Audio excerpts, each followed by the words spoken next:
All right, we are live on LinkedIn and Facebook, I believe. Hi there. I'm here with Calvin Burton, and we are doing another episode of the Own Your Expertise interview series. We're doing a live one now, obviously. I'm Emily Probston. I'm the owner and decider of all things at the Pocket PhD. I'm the ghostwriter for Rebels, Renegades, and Mavericks, and I love helping experts get their big ideas out of their heads and into the world. Today, like I said, I'm with Calvin Burton. Calvin is the Development and Communications Manager for the Center. And the Exchange Family Center, if you've never heard of it, is a nonprofit that helps kids and families, and it's located here in Durham, North Carolina, where we both are. So, Calvin, I'll turn it over to you and have you tell us a little bit more about who you work with and what you do. Oh, thank you, Emily, and I appreciate you having me on. I love these series, so thank you. Like Emily said, I'm the Development and Communications Manager over at the Exchange Family Center, and we're a nonprofit located in Durham, North Carolina, and our mission is to, make children's lives better, and we do that by supporting the networks that children rely on. So their teachers, their caregivers, their parents, we give them all proven counseling, coaching, and training to help them build up the skills that they need to be, for the children that rely on them. So it's a wonderful organization. I've been there a little over 2 years. I'm proud to be an advocate of the Exchange Family Center and all the work that our social workers and our therapists do out in the community. And I really love sort of hearing feedback from some of our clients when I'm doing case studies and things like that, and how they sound just like therapists when I talk to them because of that coaching piece that we have, where we're really working with families to build those skills, and not just giving them a list and say, hey, try these things out, but we work with them. And what I do over there is simply just really just in two buckets, right? It's both the marketing and all of the development, fundraising kind of things that happen. So marketing is sort of where it all starts, right? Where I am sort of a project manager, right, for all the marketing activities that have to happen for people to discover us. And so, right, and so we're marketing out, how we are adding value to people, to families, and to the community on a daily basis. We're marketing out just the different kinds of ways that people can engage and give back, and be able to come along on the journey and supporting families and children. And so that's my kind of first priority is getting that out, getting that information out, and helping people discover it and become aware of it. And then once they become aware of it, right, then I have to begin cultivating our shared values between this new person that's just met us some kind of way in the agency, right, where I'm helping one. I'm helping both them and us discover, what do we have in common? What are some of the same values we have? Like, do you sometimes this through discovery efforts, I find out that someone had a traumatic childhood experience, and they really just, understand sort of in a visceral way how important it is to have the right kind of role models in their life, good parenting. And one thing that I hear very often is someone saying, "Oh, I wish my parents had something like this when I was growing up." Mm, And it's like, yeah, so those kind of feelings, right? I go out and I try to first of all discover what they are with a potential supporter or donor, and then try to marry those values between that donor and Exchange Family Center, and then yeah. all really to the end of creating some sort of meaningful involvement on the part of that prospective donor or supporter or volunteer. Yeah, I really like how you marry the two parts of your job, because when I think about it, I'm like, oh, communications manager is a job in and of itself. And you're also the development person, development lead, right? And so fundraising and marketing. How can you do both of those roles at the same time? That's so much to do. And so often with nonprofits, mission-driven companies, that's what you get. You get people wearing different hats, right? But I like how you're bringing those two sides of your job together, because both are really about forming relationships. Good marketing is about relationships. Fundraising is about relationships. So you start with the marketing and you build and you grow and you cultivate those donors. And that makes perfect sense. And then tying it back in with the values of the organization, it all makes really good sense that way. Yeah. Yeah, I mean, so like to your point, nonprofits are usually, especially smaller community nonprofits, are usually sort of under financial stress and under resourced, and so it is most of the case where there are, a nonprofit professional has a lot of different hats that they're wearing. Mm-hmm. And that's just one of the things that comes with the territory. And I think that, learning really how to manage it all does take a little time. It takes I believe, like a couple of years to be really honest with you. But for my work, I think one of the things that I've really discovered is helpful is leveraging support, right? One of the things that I've come to learn and kind of lean on is that, successful entrepreneurs never really do all the work themselves. Successful entrepreneurs, they have a vision and they think of something, and then the next thing they think of is, now who do I know that can help me do that? And so that's exactly sort of my mindset as I'm thinking about even my marketing projects, as I'm thinking about my development projects. I'm thinking, well, who wants to join me and help me with this mission?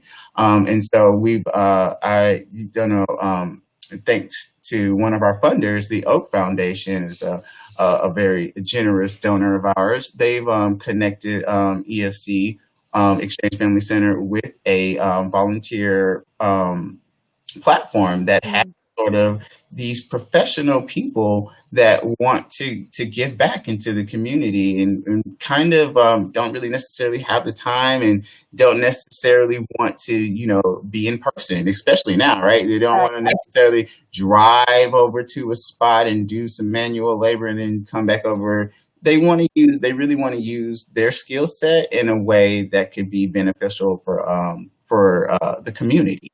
And so that's one of the platforms that I use to reach out and network with some of those professional volunteers that have those skill sets in marketing strategy and graphic designs and copywriting and branding, all of those different things. And so I work with those people and build relationships with them. And I've even had the privilege of working with some of them long enough that I've actually started a marketing committee that Emily is also a part of. And so it's just building on the resources you already have and thinking just outside of the box. Not all resources have to be monetary. We have a saying in fundraising, right? We want folks to feel comfortable enough to choose us as the charity where they donate their treasure, which is their time, talent, or their money. So I really enjoy being able to connect with folks in that way and sort of having that mindset of, I don't have to go at this alone, and there are people who want to help and to be successful. That's what I really need to be doing. Yeah, I really like that, thinking of running a nonprofit as sort of having that entrepreneurial mindset. Right. And yeah, you're absolutely right. The first thought is, okay, I want to do this thing. Who do I have? Who do I know in my network who can help me with that? So smart, right? Because, and especially for a nonprofit, you're trying to work on a shoestring budget, right? You're trying to figure out how you can help as many people with all the resources you have and gather them all together. So yeah, that makes a lot of sense. Yeah. So I want to turn a little bit and talk more about you and put the focus on you a little bit to talk a bit about your own expertise and your own path to becoming, how did you end up at Exchange Family Center? What's your path to becoming the expert you are? Oh, yeah. So I've always worked in sales. But I worked in like the for-profit sector, right? Mm-hmm. And so at some point in my life, I just kind of had like um, well, I had sort of an experience, and then so it changed my mindset, and then I wanted to leave a legacy. I started realizing that I'm doing all of these sort of great things and having these like mini wins over here and over here, but it didn't feel like it was going to leave any kind of impact. Really, it just felt like I was just making the man some more money and not really, kind of in a way where I felt like if I look back, I would be very proud of. And so I decided to Oh, school and really, really change my focus and get a master's in public administration. And so, and I specifically chose a program that had like an internship component. And so mhm, in the last year, I did a grant writing internship because I was really trying to figure out like how am I going to make the most impact with what I know how to do, right? And so I decided that because in sales you do a lot of writing, right? And so because I was already a good writer, I decided, oh, okay, let me try out grant writing and see what happens. And from there, I realized that there's a whole sort of sales system mhm, in the nonprofit sector, and understanding that sales system it branched out because right grant writing is a part of fundraising, part of that sales system. And so once I started learning all of that, I realized that it was connected to this larger sales system that I could easily relate to and be able to sort of and be successful in. And so yeah, I mean, ever since college, I've always wanted to be a marketing unicorn. Like that's just, I've always wanted to be a marketing unicorn. And so I just see that again as, that pathway to really being able to leave a legacy and help other people, right? So I married my sales experience and I married my passion for marketing and combined it into marketing and development. I love that story because I think a lot of people who get into sales, you're on this track, right? And you're in the for-profit sector, and those are the jobs that you're finding as you move up the ladder, right? You're staying on that track. But you said, wait a minute, I want to do something that feels more purposeful. Right. Mhm. And that's like working for a company or, getting hired by the Exchange Family Center is like a perfect way to marry your skills and bring it all together. So it's almost like the job was tailor made for you in a lot of ways, I right? feel Yeah, that way. Yeah. yeah, When cool. I love I that. first interviewed for the job, I just thought to myself, "This is really, really perfect." I said, "This is exactly what I want to do." It takes all of my skill sets and it marries all of them, and it's just been a wonderful ride ever since. Very cool. I like that. So you mentioned your die in a ditch belief earlier on the sly. So I want you to tell everyone again what your die in a ditch belief is. So let me explain for the audience because I'm not sure. This is kind of my own little terminology that I like to use. Your die in a ditch belief is something that you're willing to defend. If somebody challenged you or pushed you on it, you would draw the line in the sand. You'd say, no, I'm not stepping beyond this. That's a belief that I think is strongly held. And I think most people only really come across a few die in a ditch beliefs in their life. Mhm. So I'd love you to tell the audience, Calvin, what your die in a ditch belief is. Oh yeah, that's and I guess I did kind of say that earlier, but yeah, successful entrepreneurs and people never go at anything alone. They always have help. They always have mentors. They always have coaches, and they're actively seeking out people to who also believes in what they believe in and will help them accomplish those things that they need to accomplish. And so that's one of the things I feel like I will to bend until the end, right? And so, and I think in this really good, you know, as you're climbing sort of your in your career ladder, that actually becomes more and more important because I think that if you're ever in a situation where you're in the weeds of everything that needs to happen, then you're not at the 20,000 foot view to see everything that's happened, and that could really leave you at a disadvantage. And so I think that for anyone that's out there, and I know that there's a lot of marketing comms people out there and development professionals out there that are in the weeds of like writing copy and making graphics and updating their website and putting all those sales processes in place with technology. I know there are people out there that are doing that. If you're doing that, get out of doing that today. Like you won't be able to do it today, but work your way out of it starting today. Right. Yeah. I mean, we all work better when we're focused on our zones of genius, right? Mm-hmm. We all work better when we can do one thing, but we need other people to do all the. So we're all better together. That's a great message, right? That's right. It takes a village, and that sounds so cliche. I know it's the oldest adage in the book, but it is very true. Like those old adages that you don't want to hear anybody say anymore. It's been said 1,000 times. You kind of have to take those in and say, well, yeah, there's some truth to that, and there's some wisdom behind it, and figure out how you can apply it in your own life. Right. Exactly. Yes. So we talked before we were on live a little bit about how the process of becoming an expert is a little bit messy, and you shared, you see your own process as really a process. You don't necessarily see yourself as ever being finished. I think is what you said, right? Yeah, and I really like that. So thinking about that. What advice would you give your 20-year-old self? What would you say to your younger self about, life, or thinking about how to take that journey and do that process?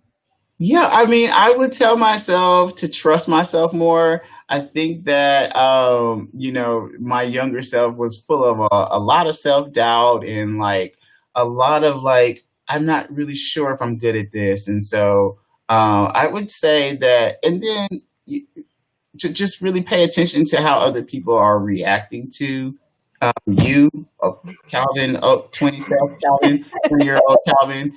Pay attention to how people are reacting to you, because there have been people in my life that have told me things where they're like, "Oh, I think you're amazing and smart," and I've always like brushed it off as okay, that you're just really nice. But no, sometimes you need to take a step back and really like lean in and ask that person, well, why do you think I'm smart? And so they can really help you see yourself and see your own strengths. And even something like that happened just a couple of weeks ago where I had a friend tell me that. And I thought, I went back to my childhood self where I was like, no, not really. But as a mature person, older, experienced, I leaned in and asked her why she said that. And she told me exactly why. And that really helped me to see my own strengths as real, like concrete strengths that I have.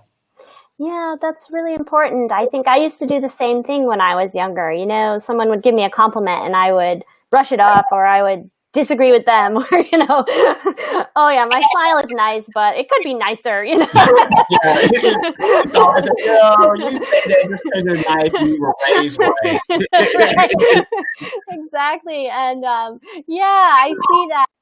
If I were to lean into the compliment and, like you're saying, if someone gives you a compliment like, oh, you did a really good job, I really admire you for this, like, what is it that really stands out to you? Like, what an amazing thing that what you could learn about yourself and about people and what people care about, and how useful that would be later in life as you progress in your career, right? So that's really good advice, like lean into that and ask that question of the people. Right. It can be uncomfortable, but yeah, it can be uncomfortable, but it can also be, an opportunity for growth. Yeah, absolutely. Yeah, that's great. I love that. Uncomfortable, but yeah. Yeah. It's always uncomfortable to be interviewed. It's always uncomfortable when somebody gives you a compliment, or because it's like you don't see yourself the way they see you. So of course it's going to be uncomfortable. And I think a lot of it comes from fear. It comes from lack of self-esteem. It comes from I don't know what. Like if you push them too hard, they're going to change their mind or something, something like that. Right, don't change your mind. Right, you must be mistaken. Let me show you why you're mistaken. And then it's Oh like my confirming of your own self-doubt in your head, right? The negative self-talk. So That is so funny. yeah, the brain is funny. We're so critical of ourselves that, you know, we just have to know when it's actually crippling us, right? It's good to be critical of yourself because that's how you push yourself, but you know, how much is too much, and when do you ease up and give yourself a compliment or allow yourself to be complimented, you know? Yeah, exactly. Such an important lesson. I love that. Well, thanks, Calvin, for sitting down with me. I really appreciate it. It's been so fun to chat with you a little bit about your expertise and about the Exchange Family Center. Let's just tell everybody how they can find out more about you. Oh, yeah, sure. Visit us at exchangefamilycenter.org. You can go to how to get involved to figure out all the different kind of ways that you can support children and families. If you ever need to get in contact with me, you can also go on our website, exchangefamilycenter.org, and go under leadership, staff, and you should be able to find my contact information. But if not, it is Calvin, B as in boy, at exchangefamilycenter.org. Awesome. Thank you so much, Calvin. Love it. Thank you, Emily. I appreciate you having me. Bye. See you soon. See you soon.